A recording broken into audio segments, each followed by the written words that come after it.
Baik, Assalamualaikum warahmatullahi wabarakatuh. Perkenalkan, nama saya Rima Cilita Putri Anggraini dan di sini saya akan menjelaskan mengenai materi tentang riba. Riba adalah salah satu konsep penting dalam ekonomi Islam yang memiliki pengaruh besar terhadap sistem keuangan transaksi masyarakat. Secara bahasa, kata riba berasal dari bahasa Arab yang berarti tambahan atau kenaikan. Dalam konteks ekonomi Islam, riba merujuk pada kenaikan atau tambahan yang tidak adil dalam transaksi, khususnya yang berhubungan dengan uang atau barang yang dipertukarkan. Riba dianggap sebagai praktik yang dilarang atau haram dalam Islam karena dapat menimbulkan ketidakadilan dan eksploitasi. Adapun riba dalam istilah ilmu fikih merujuk pada tambahan atau keuntungan yang diperoleh dalam transaksi yang melibatkan uang atau barang dengan cara yang tidak sesuai dengan prinsip-prinsip syariah. Riba dapat terjadi dalam berbagai bentuk, namun dua bentuk yang paling dikenal adalah riba al-nisa'ah, riba karena penundaan, dan riba al-fad, riba karena perbedaan kualitas atau jumlah. Adapun jenis-jenis riba yaitu riba al-nasi'ah, yaitu riba karena penundaan. Riba al-nasi'ah terjadi dalam transaksi hutang piutang, di mana pihak yang meminjamkan uang meminta tambahan atau bunga atas pinjaman yang diberikan yang harus dibayar di kemudian hari. Misalnya, jika seseorang meminjam uang sejumlah 1 juta rupiah dan ia harus mengembalikannya dalam waktu tertentu dengan tambahan sejumlah 100 ribu rupiah, maka tambahan tersebut dianggap sebagai riba al-nasi'ah. Dalam konteks ini, bunga atau tambahan apapun yang dikenakan atas pinjaman dianggap tidak sah, karena uang yang dipinjamkan tidak boleh menghasilkan keuntungan tanpa adanya usaha atau transaksi yang sah. Adapun riba al-fad, yaitu riba karena perbedaan kualitas atau jumlah. Riba al-fad terjadi ketika ada pertukaran barang yang sejenis, namun dengan kualitas atau jumlah yang tidak seimbang. Misalnya, dalam transaksi jual beli emas atau perak, jika jumlah atau kualitas barang yang ditukar tidak seimbang, maka ia dianggap sebagai riba al-fad. Contoh yang lebih mudah dipahami adalah misalnya, seseorang menukar 1 kg emas dengan 1,5 kg emas, maka perbedaan setengah kilogram tersebut merupakan tambahan yang tidak sah menurut syariat, karena tidak ada kesetaraan dengan jumlah yang dipertukarkan. Adapun dalil-dalil tentang larangan riba, salah satunya adalah Al-Quran surah Al-Baqarah, yaitu orang-orang yang makan riba tidak dapat berdiri melainkan seperti berdirinya orang yang kemasukan syaitan lantaran tekanan penyakit gila. Yang demikian itu adalah karena mereka berkata, sesungguhnya jual beli itu sama dengan riba, padahal Allah telah menghalalkan jual beli dan mengharamkan riba. Barang siapa yang telah datang kepadanya peringatan dari Tuhannya, lalu ia berhenti, maka baginya apa yang telah lalu, dan urusannya terserah kepada Allah. Dan barang siapa yang mengulanginya, memakan riba, maka mereka tersebut adalah penghuni neraka, mereka kekal di dalamnya. Ayat ini dengan jelas menyatakan bahwa riba diharamkan dan bahwa orang yang terlibat dalam praktik riba akan mendapatkan balasan yang sangat berat di akhirat. Adapun alasan mengapa riba diharamkan adalah yang pertama, ketidakadilan dan eksploitasi.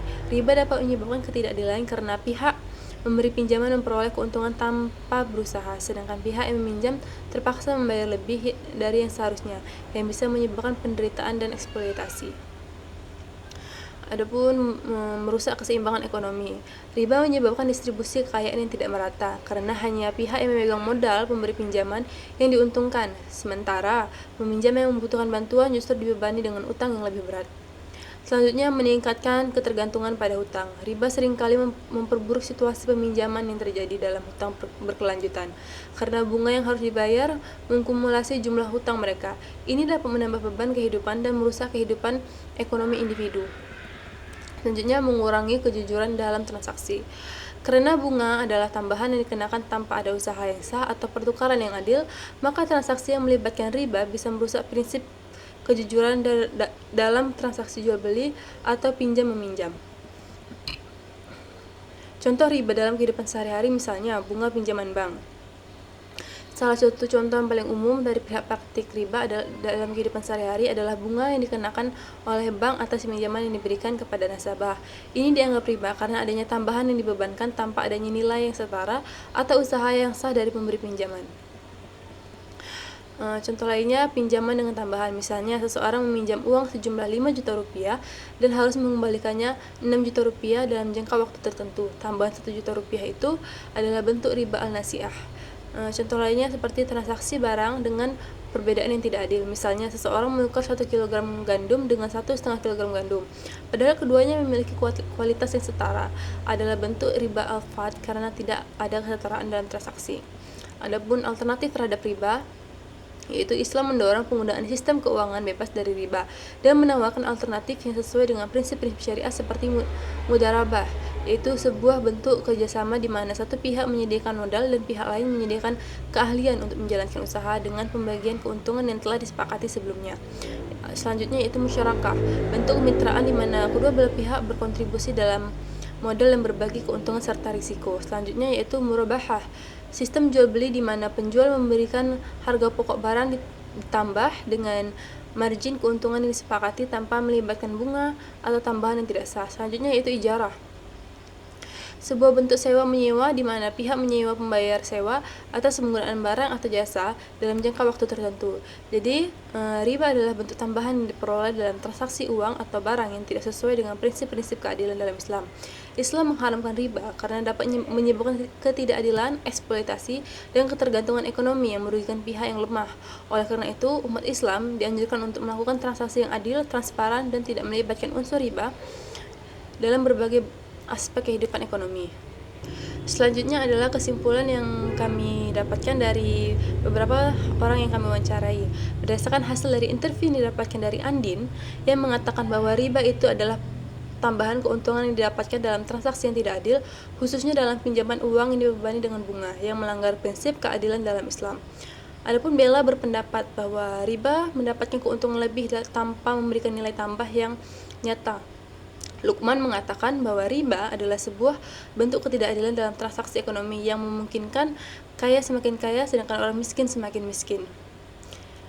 Dan Kinanti berpendapat bahwa riba tambahan uang yang harus dibayar oleh peminjam dan seringkali dianggap sebagai hal yang memberatkan karena bisa lebih besar daripada pokok pinjaman itu sendiri. Ola mengatakan bahwa riba adalah transaksi yang bertentangan dengan prinsip keadilan Islam. Oja mengatakan bahwa riba keuntungan yang diperoleh tanpa ada usaha yang sebanding, biasanya terjadi dalam bentuk bunga dalam peminjaman yang sangat merugikan pihak peminjam. Bikram berpendapat bahwa riba mengutamakan keadilan dan keseimbangan dalam transaksi. Wawan mengatakan bahwa riba, bunga atau biaya tambahan yang dikenakan kepada orang yang meminjam uang, yang mana dalam dunia bisnis hal tersebut dianggap tidak adil karena menambah beban bagi pihak yang membutuhkan uang. Leni berpendapat bahwa riba segala bentuk keuntungan yang diperoleh tanpa adanya transaksi barang atau jasa yang nyata, melainkan hanya karena adanya pinjaman yang dibebani oleh bunga. Hendra mengatakan bahwa riba terjadi ketika ada transaksi yang memberi keuntungan berlebihan tanpa ada kontribusi usaha yang sah, sehingga merugikan satu pihak.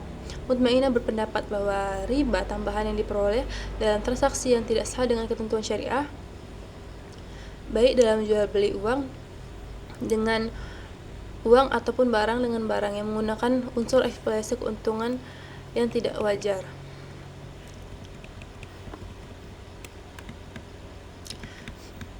Selanjutnya, Nela yang berpendapat bahwa riba melibatkan pengambilan keuntungan yang tidak adil dalam transaksi, di mana pihak yang lebih kuat mengambil keuntungan dari pihak yang lebih lemah, terutama dalam bentuk bunga atau margin yang berlebihan. Bila berpendapat bahwa riba merujuk pada tambahan yang diterima dalam transaksi yang melibatkan uang atau barang dengan cara yang bertentangan dengan prinsip keadilan dalam Islam. Riba seringkali terjadi dalam bentuk bunga yang dikenakan dalam pinjaman. Harun mengatakan bahwa riba mekanisme finansial di mana bunga atau biaya tambahan dikenakan atas pinjaman atau utang yang sudah ada, yang ada prinsipnya tidak menguntungkan kedua belah pihak secara adil. Kania berpendapat bahwa riba, bunga yang dikenakan dalam peminjaman uang, yang menurut agama sebagai cara yang tidak adil untuk mendapatkan uang lebih. Berdasarkan pendapat dari beberapa narasumber, maka dapat disimpulkan bahwa riba dipahami dengan tambahan atau keuntungan yang dikenakan pada transaksi peminjaman atau jual beli yang dinilai tidak adil. Riba umumnya dikaitkan dengan bunga dalam konteks keuangan, terutama pada pinjaman dari bank konvensional atau lembaga keuangan lain, di mana pihak yang memberi pinjaman mendapatkan keuntungan tanpa melakukan usaha mengambil risiko yang sepadan. Beberapa narasumber juga menyatakan bahwa riba melibatkan praktik yang memanfaatkan kebutuhan peminjam dan menyebabkan beban utang yang memberatkan, yang tidak sesuai dengan prinsip keadilan dan syariat. Secara keseluruhan, riba dianggap sebagai keuntungan yang tidak sah dalam transaksi.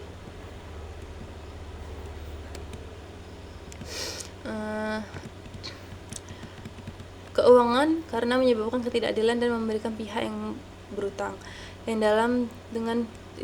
yang selaras dengan pernyataan Jurnal Muhammad Surya Badali, Pembelajaran Hukum Riba dalam Islam, yang menyatakan bahwa pengertian riba secara harfiah berarti peningkatan atau keuntungan tambahan, adalah dampak suatu konsep sentral dalam Islam yang memiliki dampak yang signifikan dalam berbagai bentuk aspek kehidupan. Baik, mungkin hanya ini yang dapat saya sampaikan. Lebih dan kurangnya saya mohon maaf. Saya akhiri. Wassalamualaikum warahmatullahi wabarakatuh.